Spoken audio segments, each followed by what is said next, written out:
اس بات پہ یہ بڑا لمحہ فکریہ ہے. اگر آج ہم اپنے مظلوم بہن بھائیوں کے لیے، اپنی ماں بیٹیوں کے لیے آواز نہیں اٹھاتے تو کل پھر ہمیں ہرگز اس بات کی امید نہیں رکھنی چاہیے کہ کل کوئی دشمن ہم پہ حملہ آور ہو تو پورے دنیا میں کوئی ہمارے حق میں وہ کھڑا ہو سکے. علامہ صاحب یہ بتائیے گا، آپ کے والد حضرت علامہ احسان الہی ظہیر شہید رحمۃ اللہ نے پوری دنیا میں تبلیغ کا کام کیا، دین اسلام کی بات کی انہوں نے. اس بارے میں آپ کی کتنی سرگرمیاں، کیا آپ دین اسلام کے لیے کیا کیا کر رہے ہیں؟ جی، جب والد محترم جب اس دنیا سے رخصت ہوئے ہیں، شہید ہوئے ہیں، تو اس وقت تو میری عمر تھی بڑی چھوٹی. میں تقریباً 9 سے 10 برس کا تھا. میں 5ویں کلاس میں تھا. جو ابتسام بھائی جو سب سے بڑے بھائی ہیں وہ میٹرک میں تھے، اور جو چھوٹے بھائی حافظ ہشام الہی ظہیر ہیں وہ 3ری کلاس میں تھے. تو ابو کے چلے جانے کے بعد پہلے تو ہم نے اپنے وہ تعلیمی مراحل ان کو مکمل کیا ہے. پھر اپنی جو اسلامک اسٹڈیز ہے اس کے حوالے سے اپنی تعلیم کو مکمل کر کے پھر ہم اپنی اسی میدان میں، اللہ رب العزت کی بڑی نعمت ہے، بڑی عنایت ہے. میں سمجھتا ہوں یہ اللہ کی خاص رحمت ہے کہ سورہ کہف میں بھی اللہ رب العزت ارشاد فرما رہے ہیں وَقَانَ أَبُوهُمَا صَالِحًا، کہ وہ ان کے باپ نیک تھے، کہ ان کی نیکی کی برکت کی وجہ سے آج اللہ کے فضل و کرم سے اللہ رب العزت کی یہ بڑی رحم ہے، بڑی کرم نوازی ہے کہ اس نے اپنے دین کی خدمت کے لیے، اسلام کی سربلندی کے لیے، صحابہ کے دفاع کے لیے، ختم نبوت کے دفاع کے لیے، اسلامی شاعر کے دفاع کے لیے اللہ رب العزت نے ہمیں اللہ کے فضل و کرم سے چن لیا ہے. آپ کے سامنے جو پروگراموں کی جو صورتحال ہے، یعنی کوئی ہفتہ ایسا نہیں اللہ کی رحمت سے، اللہ کی توفیق سے، کہ جب ہم اللہ کے فضل و کرم سے لوگوں سے خطاب کے لیے، اپنے خیالات کے اظہار کے لیے، وہ چاہے ایونٹ دفاع صحابہ کا ہو، اسلامی شاعر کا ہو، ہم آپ کو اللہ کے فضل و کرم سے میدان عمل میں نظر آتے ہیں.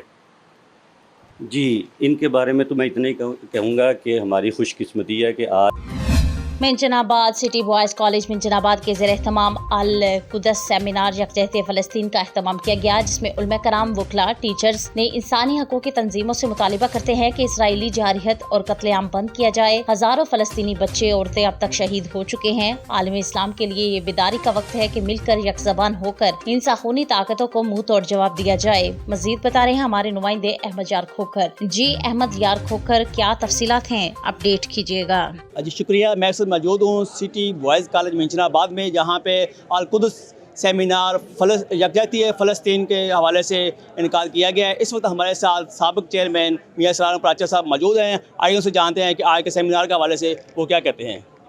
بسم اللہ الرحمن الرحیم. سب سے پہلے میں تو آپ کے چینل کا شکریہ ادا کرتا ہوں کہ اس سیمینار کی جنہوں نے کوریج کی، اور بحیثیت مسلم ہم ایک جسم کی مانند ہے. فلسطین میں جو ظلم بربریت کی مثالیں قائم کر رہا ہے اور ریکارڈ توڑ رہا ہے ظلم کے اسرائیل، انشاءاللہ تعالیٰ یہ مٹ جائے گا، اور مٹنے کے لیے آیا ہے. تمام مسلم امہ کو اکٹھا ہونا چاہیے اور اسرائیل کے خلاف فلسطین کی پرزور امداد کرنی چاہیے، اور اس میں ہی مسلمانوں کی بقا ہے. اسرائیل مٹنے کے لیے آیا ہے اور دنیا کے نقشے پر انشاءاللہ تعالیٰ مٹ جائے گا.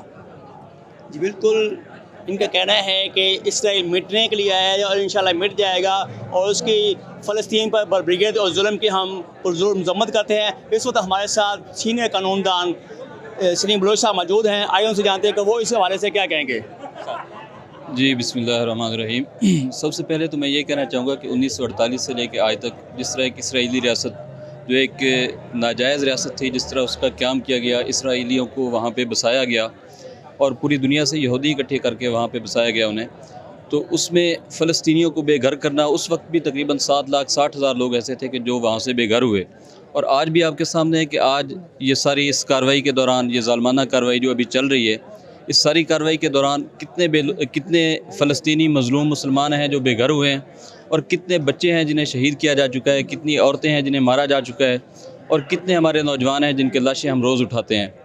تو اس حوالے سے مسلم امہ کی یہ ذمہ داری بنتی ہے کہ وہ سارے اکٹھے ہوں. خاص طور پہ تمام مسلم ممالک جو تقریباً 57 مسلم ممالک ہیں، ان کو چاہیے کہ اکٹھے ہو کے OIC کے پلیٹ فارم سے اور UNO کے پلیٹ فارم سے یہ باقاعدہ آواز اٹھائیں، اسرائیلیوں کا بائیک آؤٹ کریں، امریکہ کا بائیک آؤٹ کریں، اور اس حوالے سے جتنی بھی کر سکتے ہیں انہیں ضرور یہ کوشش کرنی چاہیے. لیکن اس کے ساتھ ساتھ جو سب سے ہمارے لیے بد نصیبی اور ہمارے لیے انتہائی افسوسناک یہ ہے کہ آج ہمارے پرائم منسٹر جو ہیں وہ بیان دیتے ہیں کہ اس سارے مسئلے کا حل جو ہے وہ 2 ریاستوں کی بنیاد پہ ہوگا. تو ہم یہ کلیئر کرنا چاہتے ہیں کہ 2 ریاستی منصوبہ یہ کبھی نہ تو قابل قبول پہلے تھا اور نہ یہ اب ہے. یہ ایک ہی ریاست تھی جو فلسطین تھی، اور ایک ہی ریاست ہے، اور انشاءاللہ یہ قائم رہے گی۔ اسرائیل جو ہے یہ ہمیشہ کے لیے انشاءاللہ یہاں سے ختم بھی ہوگا اور دنیا کے نقشے سے اس کا خاتمہ ہوگا۔ جی بالکل، ان کا کہنا ہے کہ اسرائیل جو فلسطین پہ ظلم ڈھا رہا ہے، ہسپتال پر حملے کر رہا ہے، بمباری کر رہا ہے، معصوم پھول جیسے بچے شہید کر رہے ہیں، اس کے ہم پرزور مذمت کرتے ہیں۔ اقوام عالم سے مطالبہ کرتی ہیں کہ اس کا حل نکالیں اور اس کو بند کرائیں۔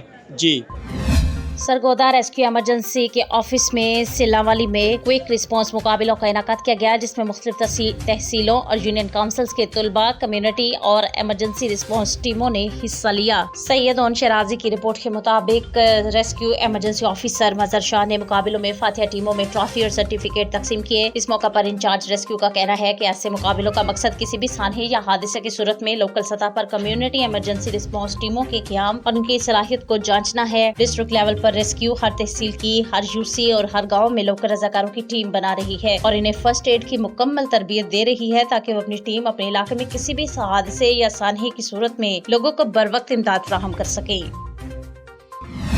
ننکانہ صاحب وزیر اعظم کی ہدایت اور director general immigration and passports کے ویژن کے مطابق عوام کی پاسپورٹ سے متعلق شکایات کے ازالے اور مسائل کو فوری طور پر حل کرنے کے لیے زونل ہیڈ بامقام regional passport office Nankana Sahib میں کھلی کچہری کا انعقاد کیا گیا۔ Faiz ul-Hassan director passport central Punjab zone نے کھلی کچہری میں سائلین کے مسائل سنے اور ان کو موقع پر حل کرنے کے احکامات جاری کیے۔ ان کے ہمراہ Hasnain Liaqat technical officer director Lahore, assistant director passport office Nankana اور طلحہ عمر PA2 ڈائریکٹر پنجاب بھی موجود تھے۔ اس موقع پر ڈائریکٹر پاسپورٹ فیض الحسن نے صحافیوں سے گفتگو کرتے ہوئے کہا کہ پاکستان میں ای پاسپورٹ کا اجرا شروع ہو گیا ہے، اس سے بیرون ملک جانے والوں کو ایئرپورٹ پر سہولیات میسر ہوں گی۔ پاسپورٹ رینیول اب آپ آن لائن اپنے موبائل سے کر سکتے ہیں اور بہت جلد ہم ننکانہ صاحب میں فرسٹ ٹریک پاسپورٹ کی سہولت فراہم کریں گے، جس سے پاسپورٹ 24 گھنٹوں میں مل سکے گا۔